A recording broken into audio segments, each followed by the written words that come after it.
You would. What happened? Before Jane starts to read, I wonder if the children, well, I guess really that's only Catherine, isn't it? We have more children. Well, we have more children, but I'm not sure they're going to come up, are they? Are they willing to come up now? You want to join us? Hi, Catherine. I wanted you up here because I want you to do something while Jane is reading this story. Have you ever looked at these banners before? What are they about? Yeah, they're about creation, that's right. And that's what Jane is going to read about this morning. So as she reads, if you could go and point to each banner that she's talking about. Think you could do that? Okay, Jane, up to you. This morning, I am reading the story of creation as told in the Bible, in the first chapter of the first book. Of course, there was no one there to see all this happen, so this has to be later people's best guess of how it all happened. I'm reading Genesis chapter 1, verse 1 to chapter 2, verse 4 from the New International Version. In the beginning, God created the heavens and the earth. Now the earth was formless and empty. Darkness was over the surface of the deep. And the Spirit of God was hovering over the waters. And God said, "Let there be light." And there was light. God saw the light was good, and he separated the light from the darkness. God called the light day, and the darkness he called night. And there was evening, and there was morning the first day. And God said, "Let there be a space between the waters." God called the space sky, and there was evening, and there was morning the second day. And God said, "Let the water under the sky be gathered to one place, and let dry ground appear," and it was so. God called the dry ground land, and the gathered waters he called seas. And God saw that it was good. Then God said, "Let the land produce vegetation, seed-bearing plants and trees on the land that bear fruit with seed in it, according to their various kinds." And it was so.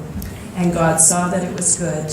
And there was evening, and there was morning the third day.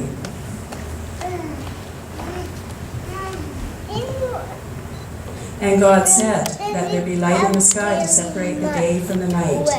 God made two great lights, the greater light to govern the day, and the lesser to govern the night. He also made the stars, and God saw that it was good. And there was evening, and there was morning the fourth day. And God said, "Let the water teem with living creatures, and let the birds fly above the earth across the vault of the sky." So God created the great creatures of the sea and every living thing with which the water teems and that moves about in it according to their kinds, and every winged bird according to its kind. And God saw that it was good. And there was evening, and there was morning the fifth day.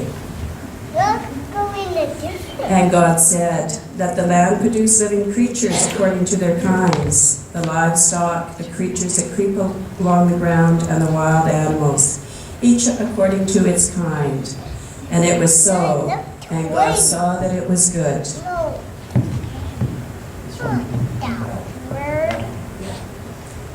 Then God said, "Let us make humans in our likeness." So God created human beings, and God blessed them and said to them, "Be fruitful and increase in number.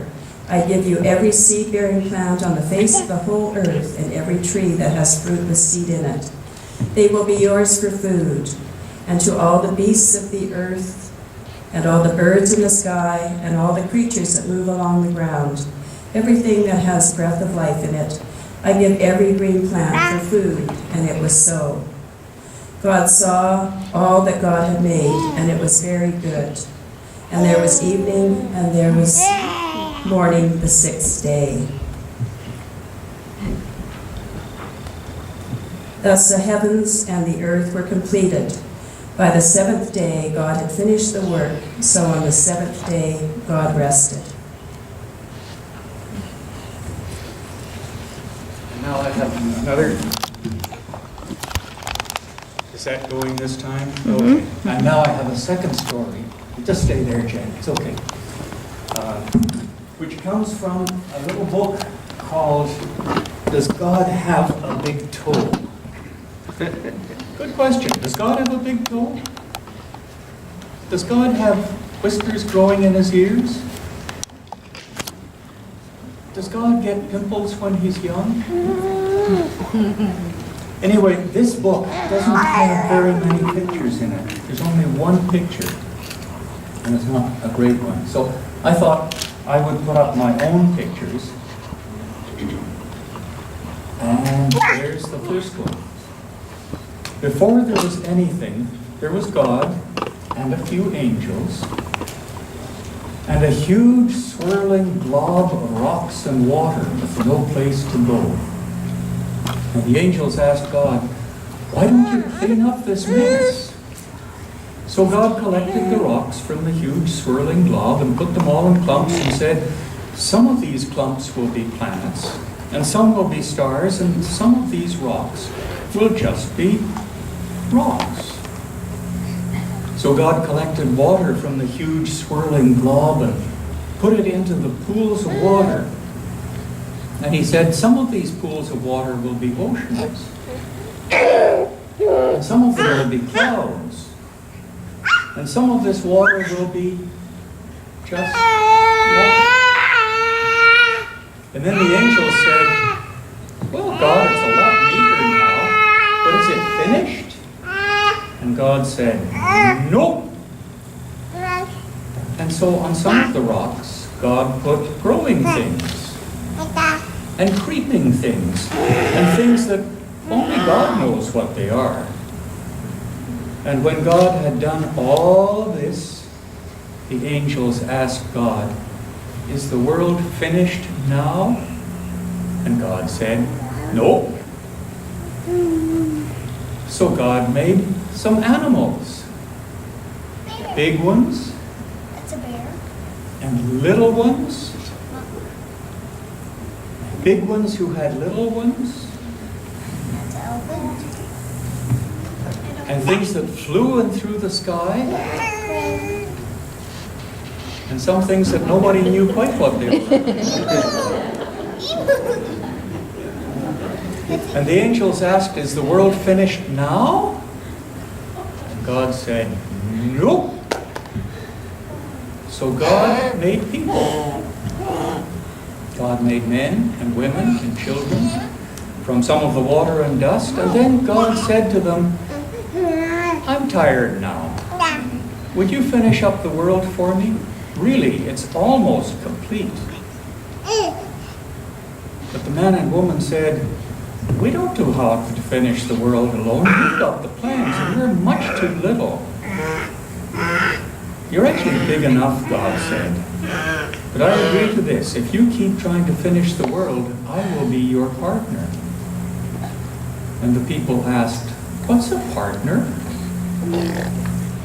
God answered, "A partner is someone you work together with on something that neither of you can do alone. If you have a partner, it means you can never give up, because your partner is depending on you. We are partners, and we must not stop trying to finish the world. That's the deal." And they all agreed to that deal. And then the angels asked God, "Is the world finished yet?" And God said, "I don't know. Go talk to my partners."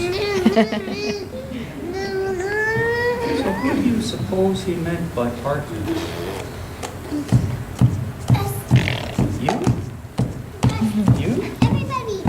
Everybody. Everybody here? Everybody in the world. Everybody in the world.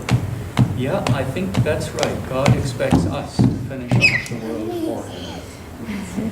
Now, Margaret, I think, is going to take you out, or is Julie? Oh, no, Julie. Julie's But are we going to sing a song first, Jim? I think you had... Oh, no. Yes, we do. Yes. I think so. It is Jesus Loves Me.